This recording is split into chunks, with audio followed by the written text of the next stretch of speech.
아담이 130세에 자기 모양 곧 자기의 형상과 같은 아들을 낳아 이름을 셋이라 하였고. 이 말씀을 통해서 창세기의 주제가 나옵니다. 사람은 어떤 존재냐. 우리가 배웠죠. 창세기 2장에 사람 어떤 존재입니까? 하나님께서 흙으로 사람을 빚으시고 그 코에 생기를 불어넣으셨어요. 그랬더니 뭐가 됩니까? 비로소 생명, 살아있는 사람이 되었다. 이렇게 말합니다. 그러니까 사람은 어떤 존재입니까? 물질적인 존재이자 동시에 영적인 존재로 창조하신 줄로 믿습니다. 사람은 사람인데 사람 안에 생기와 말씀과 영이 없으면 사람은 어떤 존재가 됩니까? 하나님이 지으신 사람이 아닌 거죠. 그래서 이 하나님의 말씀을 떠난 사람들은 어떤 삶을 삽니까? 사람같이 살아야 되는데 짐승처럼 살기도 하고, 어떤 사람은 짐승만도 못한 삶을 살기도 합니다. 사람 속에 하나님의 영이 없으면 하나님이 창조하신 사람이 아니라 한낱 흙이나 짐승과 같은 존재에 불과할 뿐이라는 겁니다. 그러면서 오늘 말씀 뭐라고 얘기합니까? 아담이 낳은 셋을 가리켜서 자기의 형상과 같은 아들을 낳았다 이렇게 말합니다. 가인도 아담이 낳은 아들이지만 자기의 형상과 같은 아들은 아니라는 뜻입니다. 하나님의 형상을 잃어버린 거죠. 육적인 존재가 돼버린 거예요. 그래서 하나님의 자녀의 형상을 잃어버렸고 하나님의 형상을 가진 아들을 낳았는데 그 아들이 셋이라는 겁니다. 로마서 8장 9절 만일 너희 속에 하나님이 영이 거하시면 너희가 육신에 있지 아니하고 영에 있나니 누구든지 그리스도의 영이 없으면 그리스도의 사람이 아니라. 그리스도의 영이 거하지 않으면 하나님의 사람이 아니라는 거예요. 모든 사람이 하나님의 자녀는 아니라는 거예요. 하나님의 형상대로 살아가는 하나님의 자녀도 있지만 하나님의 형상을 잃어버린 하나님의 자녀가 아닌 사람도 있다는 겁니다. 이것은 언제부터 그랬어요? 창세기 때부터 지금까지 그렇습니다. 바라기는 저와 여러분들 하나님의 영이 거하시는, 그리스도의 영이 거하는 하나님의 사람들이 다 되시기를 주님의 이름으로 축원드립니다. 이 하나님의 형상을 가진 사람을 뭐라고 얘기하냐면 하나님의 아들, 하나님의 자녀라고 부릅니다. 자, 우리 한번 찾아볼까요? 요한복음 1장 12절로 14절. 이 독생자라고 하는 단어의 원어는 모노게누스라고 합니다. 모노게누스. 모노라는 말은 스테레오의 반대가 모노입니다. 단일한, 동일한, 유일한 이런 뜻입니다. 게누스는 뭐냐? 이 게누스도 여러분 아는 단어입니다. 게놈이란 말 요즘 많이 쓰잖아요. 게놈. 게놈이 뭐냐면 유전자라는 뜻입니다. 혈통, 종류 이런 뜻입니다. 그래서 단일한 유전자라는 말입니다. 이거는 무슨 뜻이냐면 아들 되신 예수님께서 아버지 되신 하나님을 쏙 빼닮았다는 겁니다. 보통 닮은 게 아니라 똑같이 닮으셨다는 겁니다. 할렐루야. 이걸 가리켜서 뭐라고 얘기하냐면 말씀이 육신이 되어 우리 가운데 거하셨다 이렇게 말합니다. 이것을 성육신이라고 합니다. 그분이 누굽니까? 하나님의 독생자 예수 그리스도이신 줄로 믿습니다. 예수님께서 전 생애를 한치의 오차도 없는 완벽한 하나님의 아들로 사셨다는 겁니다.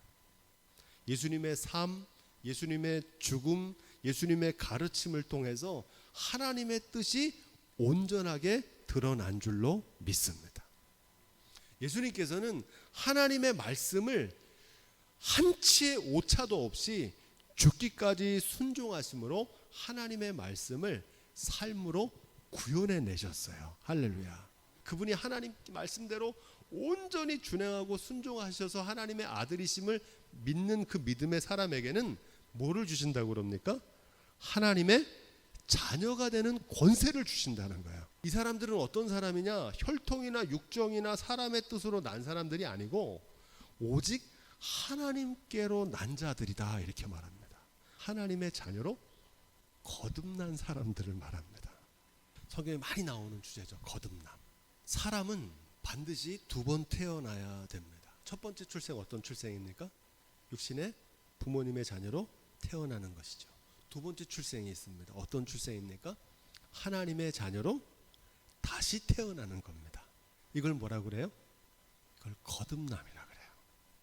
이 거듭남의 핵심은 이전에는 육체의 소욕을 쫓아 살던 삶에서 하나님의 말씀을 쫓아 사는 삶으로 변화되는 게 거듭남입니다. 한마디로 말하면 탐욕의 노예로 살던 삶에서 하나님의 자녀된 삶으로 변화되는 것이 거듭남입니다. 로마서 8장 14절로 21절. 무릇 하나님의 영으로 인도함을 받는 그들은 곧 하나님의 아들이라. 19절. 피조물에 고대하는 바는 하나님의 아들들이 나타나는 것이니. 21절. 그 바라는 것은 피조물도 썩어짐의 종노릇한 데서 해방되어 하나님의 자녀들의 영광의 자유에 이르는 것이니라. 아멘. 이 말씀이 굉장히 중요해요. 누가 하나님의 자녀라는 겁니까? 하나님의 영, 성령과 말씀으로 인도함 받은 사람들이 곧 하나님의 아들, 하나님의 자녀라는 거예요. 피조물에 고대하는 바는 창조의 목적을 말합니다. 피조물에 고대하는 바는 뭐라는 거예요? 하나님의 아들들이 출현하는 거라는 거예요. 그러니까 하나님의 창조의 목적은 뭐냐? 우리를 하나님의 거룩한 자녀로 변화시키는 것이 창조의 목적인 줄로 믿습니다. 우리의 신앙의 목적은 그래서 거듭남입니다. 거듭난다는 건 하나님의 자녀로 사는 거예요.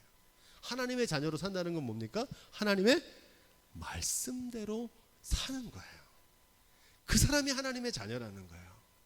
하나님의 뜻대로 사는 사람이 하나님의 자녀라는 겁니다.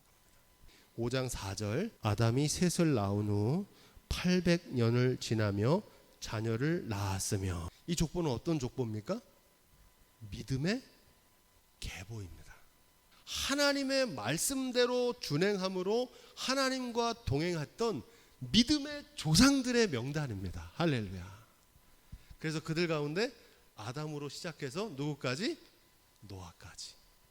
그런데 아담은 온전했습니까? 불완전했습니까? 불완전했잖아요.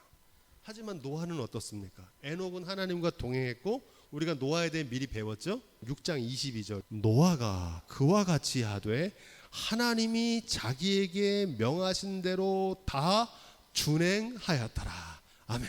노아가 어떻게 했어요? 하나님이 말씀하시는 대로 다 준행했어요. 아담은 어떻습니까? 하나님 말씀대로 준행했습니까? 안 했습니까? 안 했잖아요. 에덴에서 쫓겨났잖아요. 그런데 하나님께서 다시 노아에게 기회를 주시고 이 자손들을 낳는 과정을 통해서 어떻게 하십니까? 노아의 때에 온전하게 준행하게 하시는 줄로 믿습니다. 그러니까 하나님의 자녀로 빚어가고 계신 거예요. 자, 4절부터 30절까지 말씀을 쭉 다 읽어보면 반복되는 구절이 나와요. 이 구절이 나와요. 자녀를 낳았으며. 몇 번 나오냐면 무려 9번이 나옵니다. 자녀를 낳았다는 거예요. 이 창세기 5장에 나오는 많은 믿음의 족장들의 중요한 사명이 있는데 어떤 사명이냐? 자녀를 낳는 사명이에요. 하나님께서 사람을 만드시고 어떤 사명을 주셨어요? 땅에 충만하라. 이게 첫 번째 사명이에요. 하나님이 사람에게 주신 첫 번째 사명은 생육하고 번성하여 땅에 충만하라는 것입니다. 한마디로 얘기하면 뭡니까? 자녀를 낳으라는 거예요. 자녀를 낳는 것은 창세기에 나오는 이 족장들만의 사명이 아니라 오늘을 살고 있는 우리 시대의 사명이기도 합니다. 시편 112편 1절로 3절은 이렇게 기록합니다. 여호와를 경외하며 그 계명을 크게 즐거워하는 자는 복이 있도다. 누가 복이 있다는 거예요? 여호와를 경외하고 그 계명을 크게 즐거워하는 자. 말씀대로 준행하는 사람 복이 있다는 거. 어떤 복이 있다고 그럽니까? 그 후손이 땅에서 강성하며 부요와 재물이 그 집에 있으며 그 의가 영원히 있으리로다. 이 말씀이 저와 여러분들의 삶 가운데 이루어지기를 주님으로 축원드립니다. 사람이 땅 위에 번성하기 시작할 때에 그들에게서 딸들이 나니. 하나님을 경외하며 말씀대로 준행하는 사람이 있는가 반면에 하나님을 멸시하고 제 소견에 옳은 대로 사는 사람들이 예나 지금이나 여전히 세상에는 존재합니다. 어떤 사람은 천사처럼 살아가는 하나님의 자녀로 사는 사람도 있지만 어떤 사람은 짐승처럼, 야수처럼 본능에만 이끌려 살아가는 사람이 있잖아요. 사람이 세상에 번성하게 되는데 두 부류의 사람으로 존재한다는 거예요.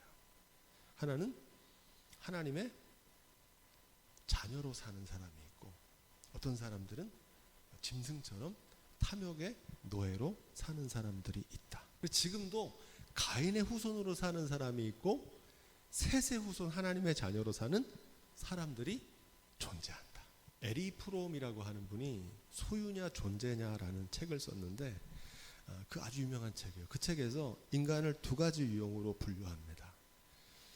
첫 번째 유형은 소유형 인간, 소유를 목적으로 사는 거예요. 많이 소유하면 행복하다고 생각하고 소유하는데 인생의 목적을 두고 사는 사람을 소유형 인간이라고 그러고, 그와 반대로 존재형 인간이 있어요. 사람이 가지고 있는 의미와 가치를 추구하며 사랑하며 섬기며 나누며 사는데 가치를 두는 두 부류의 인간이 존재한다는 겁니다. 하나님의 형상대로 지음받은 대로 살아가는 하나님의 자녀들이 있고, 하나님의 형상을 잃어버리고 살아가는 사람들도 존재한다. 하나님의 아들들이라 부르고, 또 다른 부류는 사람의 딸들이라 부릅니다. 우리 여성분들이 좀 기분 나쁘실 것 같아요. 왜 하나님의 아들은 아들이라 그러고 사람의 딸은 딸이라고 성경이 기록하느냐. 성경이 오래전에 고대에 기록됐기 때문에 남성 중심의 이 세계관을 가지고 있는 겁니다. 오늘날하고는 좀 달라요. 하나님의 아들들이라고 표현하고 사람의 딸들이라고 표현합니다. 근데 그 의미는 뭐냐? 하나님의 아들과 딸, 하나님의 자녀들도 있고 동시에 사람의 딸과 사람의 아들들도 있다. 우리가 그런 의미로 좀 읽으시면 좋을 것 같습니다. 에베소서 5장 8절에 보면 이렇게 되어 있어요. 너희가 전에는 어둠이었더니 이제는 주 안에서 빛이라. 빛의 자녀들처럼 행하라. 누가 하나님의 자녀입니까? 하늘에 계신 내 아버지의 뜻대로 행하는 사람이 하나님의 자녀인 줄로 믿습니다. 육신의 소욕을 쫓아 살던 삶에서 하나님의 말씀을 쫓아 사는 삶으로 변화되는 것을 거듭남이라고 합니다. 로마서 8장 14절로 21절 말씀도 묵상했죠. 무릇 하나님의 영으로 인도함을 받은 그들은 곧 하나님의 아들이라. 누가 하나님의 아들이에요? 하나님의 영으로 인도함 받은 사람들, 성령 충만한 사람들, 그들이 하나님의 아들인 줄로 믿습니다. 하나님의 딸들도 마찬가지예요. 딸이란 말이 없다고 해서 서운해하실 필요 없습니다.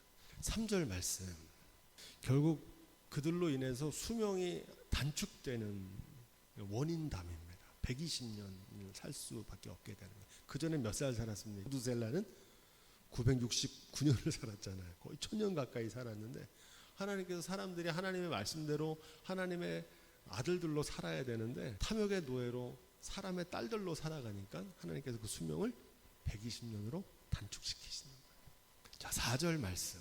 이 네피림이라고 하는 존재가 나오는데 하나님의 아들들과 사람의 딸이 혼인을 해가지고 낳은 자손들을 네피림이다 이렇게 말합니다.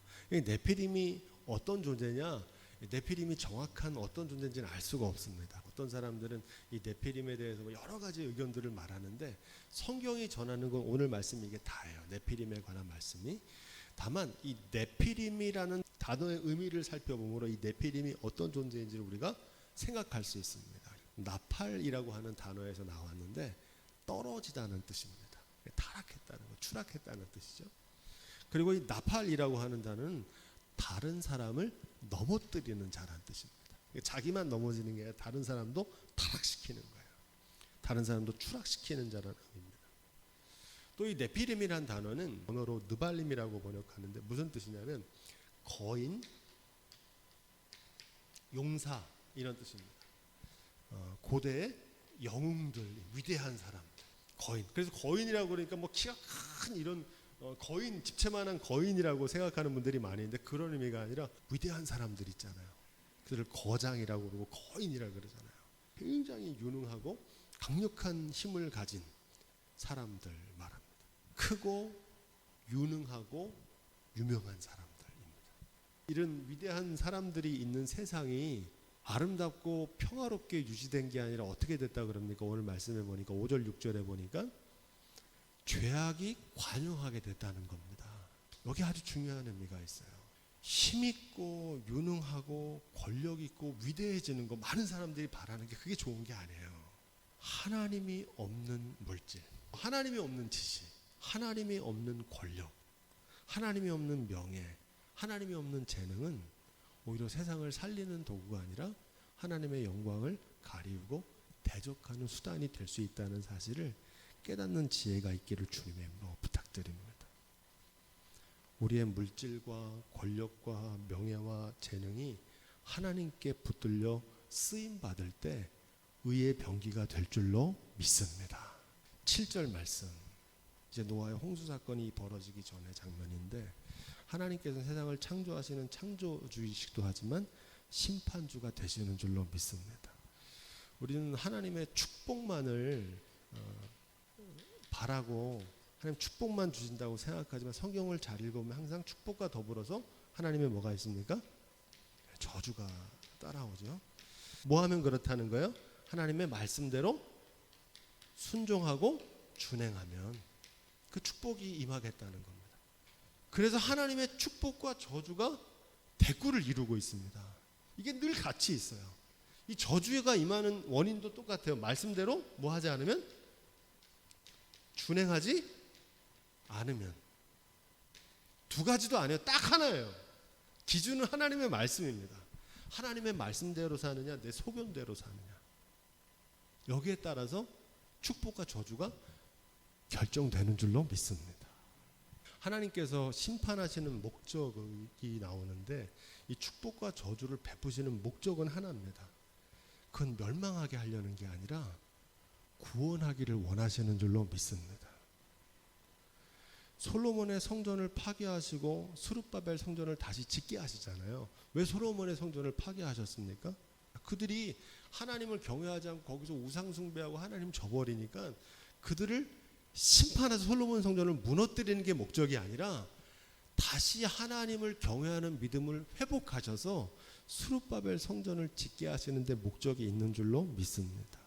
그 한국교회 문제가 어려우니까 자꾸 처방전을 내려고 그러세요. 이거 하면 해결할 수 있다, 저거 하면 해결할 수 있다.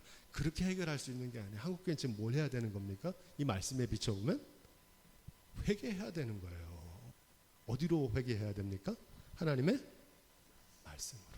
하나님께서 한국교회를 심판하는 게 아니라 지금 한국교회를 새롭게 하시는 줄로 믿습니다. 새롭게 하시는 거예요. 그래서 다니엘과 같은 사람들, 노아 같은 사람들을 일으키실 거예요. 왜냐하면 2000년 역사 속에서 교회가 빛을 잃을 때마다 하나님께서는 어김없이 말씀의 사람들을 보내셨거든요. 그리고 그들을 통해서 교회를 새롭게 하셨어요. 그 일을 하나님께서 우리 강릉이야 교회를 통해서 오래전부터 준비하시고 어떤 모양으로 쓰실지는 모르겠지만 하나님 때 하나님 방법으로 반드시 사용하실 줄로 믿습니다.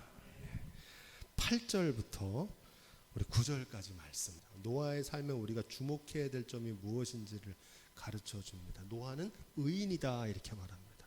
로마서 3장 10절에는 의인은 없나니 하나도 없다 이렇게 말씀합니다. 의인하면은 죄 없는 사람이 의인이라고 생각하는데 누가 깨끗한 사람이라 그랬습니까? 자신의 더러움을 아는 사람이 깨끗한 사람인 것처럼 누가 의인입니까? 내가 죄인임을 자각하는 사람. 그래서 예수 그리스도의 보혈 앞에 날마다 자기를 회개하고 나가는 사람이 의인인 줄로 믿습니다. 우리가 노아에 대해서 완전한 자라 그러니까 흠이 없고 완벽한 사람이라고 생각합니다. 그래서 자기도 노아처럼 되려고 하는 분들이 있어요. 하지만 세상에 완전한 사람, 완벽한 사람이 있을까요? 없을까요? 세상에 의인이 없는 것처럼 완벽한 사람은 없어요. 하나님이 우리를 완벽하게 지으신 적이 없거든요. 다만 세상에 완벽한 줄로 착각하는 사람이 있고요. 그리고 완벽한 척을 하는 사람들만 있어요. 세상에 완벽한 사람은 없습니다.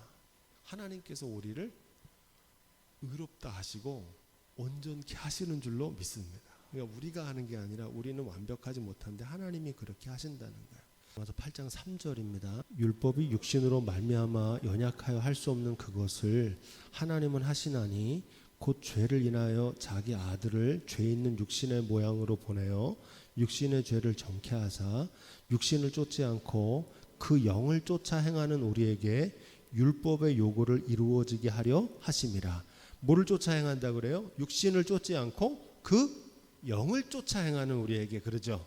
우리 오늘 말씀에 배웠잖아요. 그죠? 육체가 된 사람들이 아까 있었고, 하나님의 말씀을 쫓아 사는 사람들을 하나님께서 성령의 능력으로 온전케 하시는 줄로 믿습니다. 여호수아 14장 8절로 9절에 보면 갈렙이 이렇게 고백을 해요. 내가 모세에게 명하신 명령대로 온전히 쫓았으므로.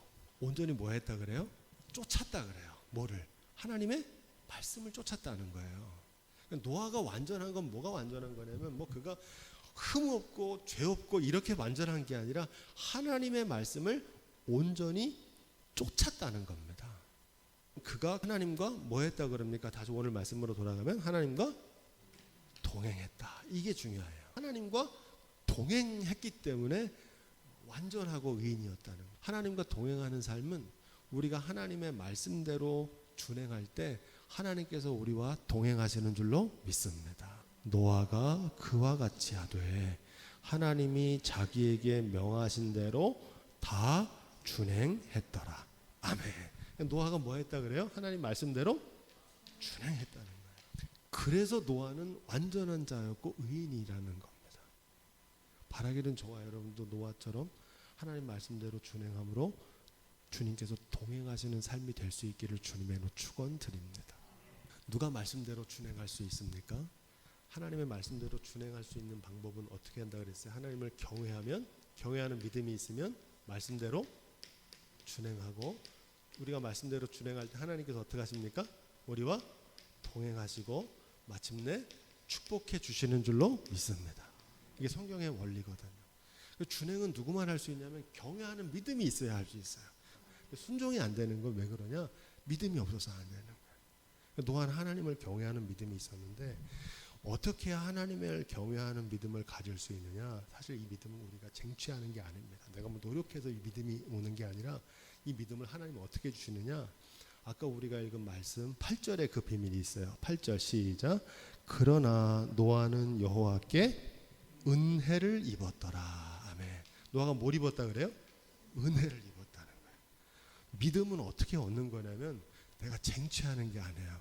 은혜는 하나님의 선물이거든요. 믿음은 하나님께서 선물로 저와 여러분들에게 주시는 겁니다. 할렐루야. 믿음을 주시는 거예요. 믿음을 구하셔야 돼요. 예수님께서는 뭐라고 얘기하냐면 보지 않고도 믿는 자는 복이 있다 그러셨잖아요. 이 복이 저와 여러분 가운데 있길 주님으로 축원드립니다. 징계를 받기 전에 아는 거예요. 이 사람들이 복 있는 사람이거든요. 그런데 문제는 뭐냐면 보고도 믿지 못하는 사람이에요. 보고도 못 믿어요. 말씀대로 준행하면 축복이 오는 걸 보고도 못 믿는 거예요. 내가 말씀을 떠나서 완전히 망하고 패망했는데도 그래도 못 깨닫는 사람이 문제인 거예요. 바라기는 저와 여러분들이 보지 않고 믿는 복이 있기를 주님의 축원드립니다.